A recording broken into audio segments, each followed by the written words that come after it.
Assalamualaikum adik-adik, selamat pagi. Adik-adik, hari ini sayang sekali ya, kita mulai lagi untuk PSBB atau pembatasan sosial berskala besar. Karena kasus corona yang semakin hari semakin banyak.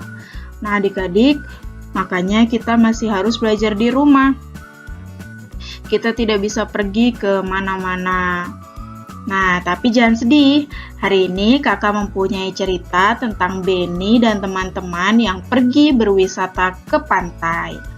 Nanti pada video ini kita akan belajar tentang kebersihan dan kesehatan lingkungan di kawasan pantai. Nah, adik-adik sudah siap untuk belajar? Jika sudah siap, kita langsung lihat ceritanya. Bu Guru mengumumkan kabar gembira. Kelas 2 SD akan pergi berwisata. Benny dan teman-teman senang sekali. Apakah adik-adik senang berwisata? Apakah yang dilakukan orang saat berwisata? Nah, kemudian Benny dan teman-teman sudah sampai di pantai. Bu Guru bersama siswa bercengkrama. Bu Guru berkata, "Anak-anak, sekarang kita sudah di lingkungan pantai. Bagaimana perasaan kalian?" Lalu Benny menjawab, "Kami sangat senang, Bu." Bu Guru berkata lagi, "Sekarang silakan bermain dulu, tetapi tidak boleh jauh-jauh. Paham anak-anak?" Benny, Lani, dan Mei pun menjawab, "Paham, Bu." Lalu Benny berkata, "Bu, saya ingin bermain layang-layang." Kemudian ibu menjawab, "Boleh Benny." Kemudian Lani berkata, "Kalau kami ingin menulis-nulis di pasir, Bu." Kemudian ibu menjawab, "Silakan, tetapi ingat, jangan terlalu dekat dengan tepi pantai ya. Jika kita bermain di pantai, kita jangan terlalu dekat dengan tepi pantai ya, karena itu akan berbahaya jika ada ombak besar datang. Kita bisa bermain di tepi pantai dengan pengawasan orang dewasa atau orang tua kita." Lalu Mei menjawab, "Baik, Bu." Kemudian ibu guru berkata lagi, "Anak-anak, kita harus menjaga kebersihan lingkungan pantai ini ya. Caranya dengan tidak membuang sampah sembarangan, apalagi membuangnya ke laut." Kemudian Benny berkata, "Kenapa kita tidak boleh membuang sampah ke laut, Bu?" Lalu ibu menjawab, "Karena itu akan menyebabkan polusi air. Airnya akan menjadi kotor. Kemudian hewan dan tumbuhan yang ada di dalam laut bisa sakit. Dan jika terus-menerus hidup di air kotor, hewan dan tumbuhan menjadi mati dan punah." Lalu Mei berkata, "Kasihan sekali. Tapi Bu, punah itu artinya apa?" Lalu ibu menjawab, "Punah itu artinya habis semua, tidak ada sisanya. Banyak binatang dan tumbuhan laut yang sudah mulai punah. Makanya kita harus menjaga agar tempat hidup mereka tetap bersih." Kemudian Lani berkata, "Tapi Bu, bukankah di pantai ini ada orang yang bertugas untuk membersihkan lingkungan?" Kemudian ibu menjawab, "Memang ada orang yang bertugas membersihkan lingkungan, Lani. Namun, menjaga kebersihan lingkungan tempat wisata seperti pantai ini merupakan tanggung jawab seluruh orang yang berada di pantai ini." Adik-adik, jadi jika kita pergi ke suatu tempat, kita adalah orang yang bertanggung jawab untuk membersihkan atau menjaga lingkungan itu ya, apalagi di tempat wisata kita tidak boleh sembarangan untuk membuang sampah dan merusak kebersihan dan merusak tempatnya dengan membuang sampah sembarangan. Kemudian Lani menjawab, "Oh begitu, baiklah Bu, kami akan menjaga kebersihan lingkungan di sini." Bagus anak-anak, dengan menjaga kebersihan lingkungan, maka kita akan merasa nyaman untuk bermain dan berwisata di pantai ini. Jelas Ibu. Kemudian Lani menjawab, "Benar sekali Bu, kami sangat setuju."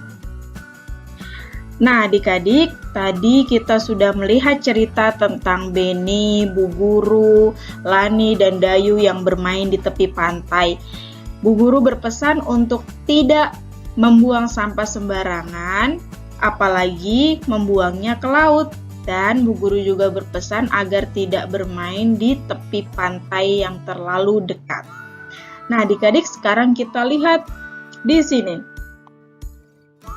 Kita lihat di pantai ini, banyak sekali sampah berserakan. Nah, mari kita bersihkan pantai ini dari sampah-sampah yang berserakan ya. Kotak hijau ini adalah untuk sampah dan ember ini adalah untuk benda-benda yang bisa kita gunakan untuk membuat hiasan. Mari kita mulai dari benda yang ini, yaitu buah apel yang sudah dimakan dan daging ayam yang sudah dimakan. Kira-kira tempatnya di tempat sampah atau di ember ya adik-adik? Kita lihat. Ya, harusnya benda-benda ini memang harus dibuang di tempat sampah. Kemudian yang kedua adalah kerang, kulit kerang. Nah, kerang ini sudah tidak ada kerangnya, tinggal kulitnya. Apakah harus dimasukkan ke tempat sampah atau ke ember? Kita lihat. Nah, dimasukkannya ke ember karena kerang ini bisa kita jadikan sebagai hiasan. Kemudian ini ada bintang laut. Kita lihat bintang laut masuk ke tempat sampah atau ember ya.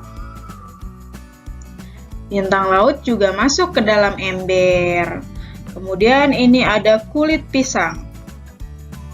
Kulit pisang masuk ke tempat sampah tentu saja. Kemudian ini ada sisa buah semangka yang sudah dimakan. Kita masukkan kemana ya? Ya, kita masukkan ke dalam tempat sampah. Kemudian ini ada kulit keong juga. Kita masukkan ke ember. Kemudian ini ada kaleng-kaleng bekas jus dan makanan dan cookies. Berarti kita masukkan ke tempat sampah. Dan yang terakhir ada juga adalah rumah-rumah keong ini. Kita masukkan ke ember. Nah, adik-adik, kita sudah mengelompokkan yang mana yang merupakan sampah yang harus dibuang di tempat sampah dan yang mana yang merupakan benda-benda yang bisa kita jadikan menjadi hiasan. Bagaimana membuat hiasan dari benda-benda ini? Kita lihat yuk. Nah, adik-adik, kerang-kerang yang tadi kita kumpulkan dari pantai bisa digunakan untuk membuat bingkai foto dengan kerang sebagai hiasannya. Contohnya seperti ini. Nah, kalian bisa perhatikan di sini bingkai foto ada bintang laut, ada rumah keong, ada kerang, dan ada benda-benda dari pantai yang tadi sudah dikumpulkan. Nah, ini juga ada lagi, sama, ada kulit kerang, ada rumah keong, ada bintang laut. Wah, bingkai fotonya jadi semakin bagus ya dengan hiasan kerang-kerang yang merupakan bahan alam. Nah, adik-adik, selain bahan alam yang digunakan untuk menghias foto yang ada di pantai, kita juga bisa membuat bingkai foto dengan menggunakan alat dan bahan yang ada di rumah ya. Alat dan bahan yang digunakan adalah kardus bekas, gunting, lem. Nah, ini adalah bahan alam yang ada di rumah, seperti biji-bijian, cangkang telur, ranting, dan batuan. Nah, adik-adik bisa pilih bahan alam mana yang akan kalian gunakan sesuai yang ada di rumah kalian ya. Jadi, gunakan bahan alam yang ada di sekitar rumah kalian. Jika tidak ada kerang, ya kita bisa menggunakan bahan alam lain untuk menghias bingkai foto kita. Bingkai yang dibuat dengan bahan alam yang ada di rumah hasilnya sangat bagus. Contohnya seperti ini. Yang pertama, bingkai foto dari biji-bijian. Nah, di sini ada biji kacang hijau, biji beras, yang diwarna-warnai ya tentunya, dan banyak lagi biji-biji yang lainnya.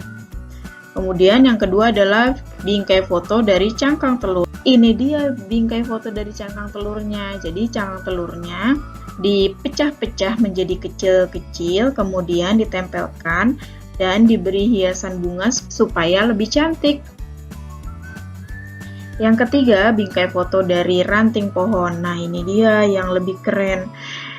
Ternyata ranting-ranting kering yang sudah jatuh ke tanah bisa kita manfaatkan juga untuk menghias bingkai foto, dan hasilnya juga bagus ya. Caranya pun mudah, tinggal memotong ranting-rantingnya menjadi bagian-bagian yang kecil, kemudian tempel di bagian pinggir bingkai fotonya. Kemudian yang ini adalah bingkai foto dari batu-batuan. Ternyata batu-batuan yang ada di halaman kita juga bisa digunakan sebagai hiasan untuk menghias bingkai foto ya. Dan masih banyak bahan alam lainnya yang ada di rumah ya. Oke adik-adik, cukup sekian materi pada video kali ini. Sampai jumpa di video selanjutnya. Terima kasih. Assalamualaikum.